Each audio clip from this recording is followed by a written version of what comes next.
Hello दोस्तों, मैं आप सभी को मेरे चैनल एनिमे स्टोरी एक्सप्लेन पर वेलकम करता हूं। प्रीवियस एपिसोड में हमने देखा था उस शरिंगन शिन उचिहा से निपटने के लिए 7th होकागे अपना सबसे ताकतवर 9 टेल फॉर्म को एक्टिवेट करते हैं। तो अब टाइम है इसके अगले एपिसोड को एक्सप्लेन करने का, लेकिन उससे पहले अगर हो सके तो डिस्क्रिप्शन पर मेरे ऑफिशियल और पर्सनल दोनों इंस्टाग्राम अकाउंट के लिंक है, तो अगर मन करे तो प्लीज फॉलो कर देना। चलो अब बिना कोई समय गवाए इस एपिसोड को शुरू करते हैं। Now start the intro.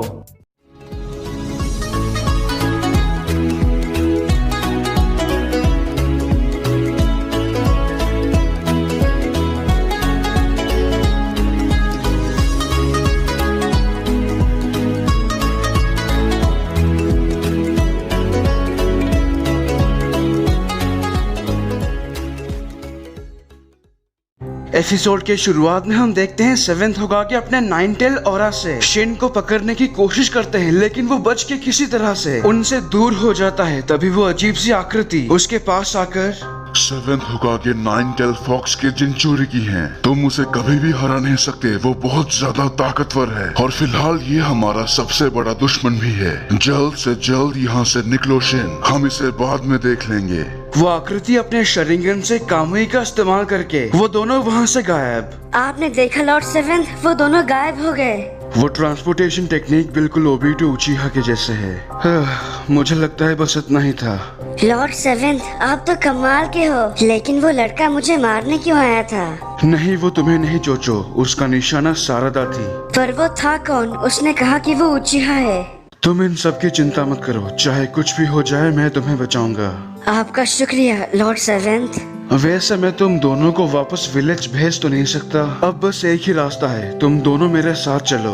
आपके साथ? सच में? मैं तुम्हारे पापा सास्के से मिलने जा रहा हूँ, तुम देखना सारदा, वो तुम्हें देखकर खुशी के मारे पागल हो जाएगा। वो मैं तो भूल ही गई थी, मुझे ये लंच बॉक्स आपको देना था। ओह अच्छा, ये तुम मेरे लिए लेकर आई हो, तो अब देर किस बात की, चलो फिर साथ में लंच करते हैं। तो वो तीनों साथ में लंच करने के बाद मेरा पेट तो भर गया। मेरी वाइफ बहुत अच्छा खाना पकाती है ना? पता नहीं सारदा के पापा कैसे दिखते होंगे। तुम अपने पापा के बारे में बताओ ना सारदा। मुझे याद नहीं, जब से मैंने होश संभाला मैंने उन्हें कभी नहीं देखा। मैं समझ सकता हूँ सारदा, तुम उस वक्त बहुत छोटी थी जब उसने तुम्हें आखिरी बार देखा था। उसके बाद वो लैंड ऑफ फायर के सुरक्षा के लिए विलेज से बाहर चला गया। हमारी सुरक्षा के लिए विलेज से बाहर? मैं समझी नहीं। दरअसल वो और मैं, हम दोनों एक जैसा ही काम करते हैं। मैं विलेज के अंदर रहकर इस नेशन की सुरक्षा करता हूँ और वो विलेज से बाहर रहकर। तुम्हारे पापा भी किसी होकागे से कम नहीं सारदा। पापा के बारे में और कुछ बताइए ना लॉर्ड 7th, जैसे उनके बचपन के बारे में। आप तो उनके दोस्त हो ना?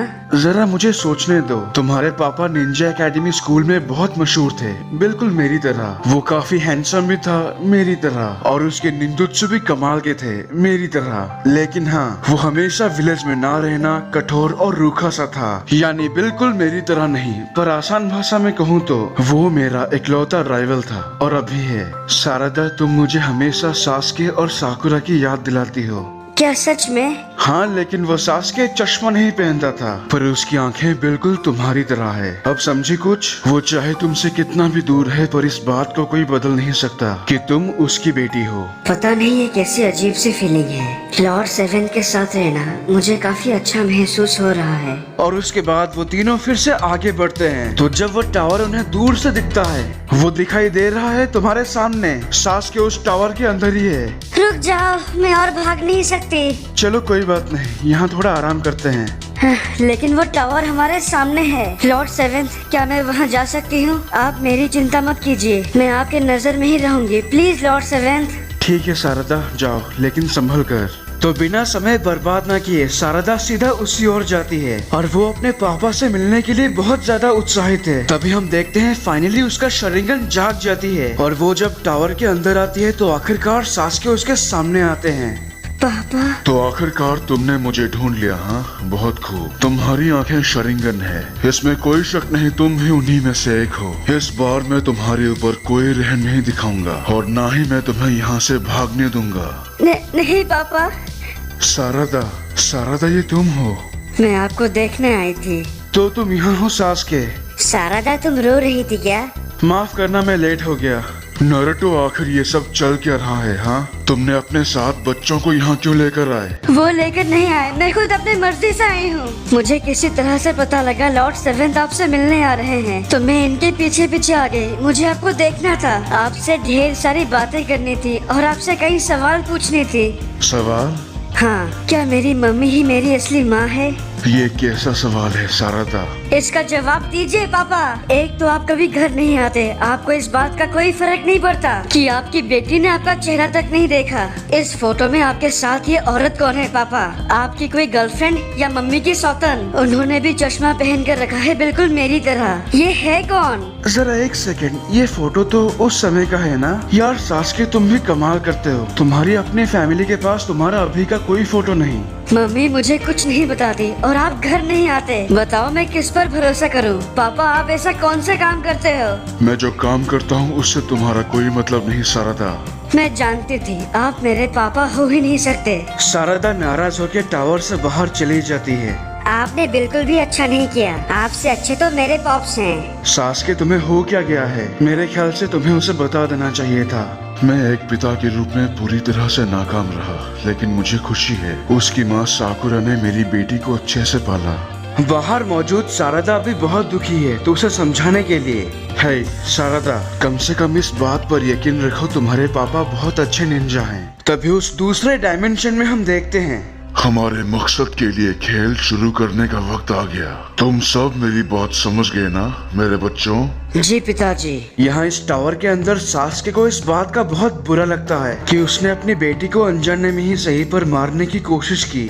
हे मिस्टर, क्या है? हाँ, ये चिप्स लो और जाके मेरी बेस्ट फ्रेंड को मनाओ। वो आपकी वजह से अपसेट हो गई। अचानक से सास्के को खतरा महसूस होता है, तो उस टावर के ऊपर वही अजीब सी आकृति होती है। तो वो कामुई का इस्तेमाल करते ही वो अकात्सुकी और उसका लड़का शिन उचिहा यहाँ टपक कर अपने घातक हथियार से सेवेंथ होकागे और शारदा पर हमला करता है। लेकिन हम जानते हैं सेवेंथ होकागे अपने 9 टेल ऑरा से उन हमलों को रोक देते हैं और अब सास्के भी आ चुके हैं। तो वो अपने तलवार से उसके ऊपर हमला करते ही वो उनके तलवार को अपने हाथों से पकड़ लेता है। पर वो लड़का शिन उचिहा सास्के पर हमला करने वाला होता है, पर उससे पहले सास्के अपने रेनेगन से एक ही पल में खुद को उसके जगह रिप्लेस करके उन दोनों पर फायर बॉल छोड़ता है। लेकिन शिन उसके सामने आकर उस आग को अपने ऊपर ले लेता है, जिससे वो पूरी तरह जल जाता है।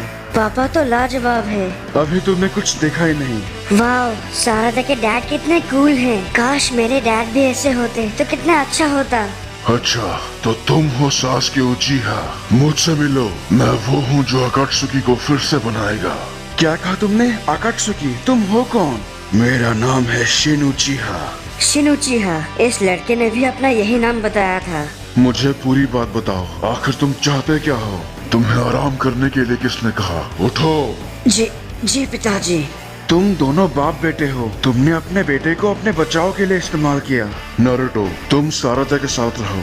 तुम इसकी फिक्र मत करो, मैं यहाँ हूँ। तुम जाओ और उसे खत्म करो, और हाँ, हारना मत। हम देखते हैं सास्के कुछ करे उससे पहले उनका तलवार अपने आप सेवेंथ होकागे के पेट में घुस जाता है। ये देखकर शारदा और सास्के दोनों हैरान। वो तलवार अपने आप उनके बॉडी के आर पार हो जाता है। आखिर ये कैसे हुआ?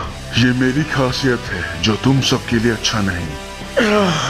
लॉर्ड सेवेंथ, फिक्र मत करो शारदा, मैं ठीक हूँ। तो ये बंदा किसी के भी हथियार को कंट्रोल कर सकता है, यही इसकी खासियत है। हाँ, तुमने मेरे तलवार को अपने हाथों से रोका था, जिससे तुम्हारा गंदा खून मेरे तलवार पे लग गया। तो क्या इसीलिए तुम मेरे तलवार को कंट्रोल कर सकते हो? सेवेंथ होकागे को चलो छोड़ो, ये बार बार सेवेंथ होकागे बोलना मुझसे नहीं होगा। तो नारुतो के जख्मों से ज्यादा खून निकलने की वजह से उनका वो 9 टेल ऑरा कमजोर हो जाता है, और ये देखकर शिन अपने उन हथियारों को उन दोनों पे छोड़ता है। लेकिन सास्के उन सबको अपने ऊपर ले लेते हैं। सच कहूँ तो मैंने तुम दोनों के बड़े बड़े किस्से सुन रखे हैं, पर फिलहाल तुम दोनों को इस तरह कमजोर देखकर लगता है कि वो सारे किस्से बस झूठ के अलावा और कुछ नहीं। सास्के उचिहा, अब तुम्हारा शरिंगन और रिनेगन मेरा होगा। शिन सास्के की आंखें छीनने जा ही रहा था, पर उसी वक्त साकुरा एक जोरदार घूंसा उसके सीने पर मारती है, जिससे शिन की हालत खराब। साकुरा को यहाँ देखकर वो तीनों चौंक जाते हैं। शारदा, तुम मुझे बिना बताए यहाँ आ गए। पता नहीं आखिर तुम खुद को समझती क्या हो। और सास्के, ये बंदा है कौन? ये दरअसल वो सब छोड़ो, आखिर तुम यहाँ क्यों आई? लगता है तुम्हें शुक्रिया कहना नहीं आता। तुम कभी नहीं बदले सास्के। हे साकुरा, मैं भी यहाँ हूँ। जरा देखो मुझे, तुमने मेरे हालत के बारे में नहीं पूछा। तुम ठीक हो, मैं जानती हूँ, तुम्हें कुछ नहीं हो सकता। बस इतना सा जख्म तुम्हें हराने के लिए काफी नहीं। तो नारुतो वो तलवार निकालते ही सारदा देखती है कि उनका जख्म अपने आप भर जाता है, लेकिन वो अजीब सी आकृति सारदा के नजदीक आकर अचानक से कामुई इस्तेमाल करता है, लेकिन सही वक्त पर साकुरा उसे वहाँ से हटा देती है, जिस वजह से साकुरा, शिन और उसका बेटा उस दूसरे डायमेंशन में टेलीपोर्ट हो जाते हैं और सारदा कुछ नहीं कर पाती। और यहीं पर इस एपिसोड की एक्सप्लेनेशन खत्म होती है। अगर आपको ये वीडियो अच्छा लगा तो प्लीज लाइक और कमेंट कीजिए, और अगर आप मेरे चैनल पर नए हो तो इसे सब्सक्राइब करने के साथ उस बेल आइकॉन को भी दबा ही दो। तब तक के लिए खुश रहना। मैं मिलूंगा आपसे अगले वीडियो में। पीस।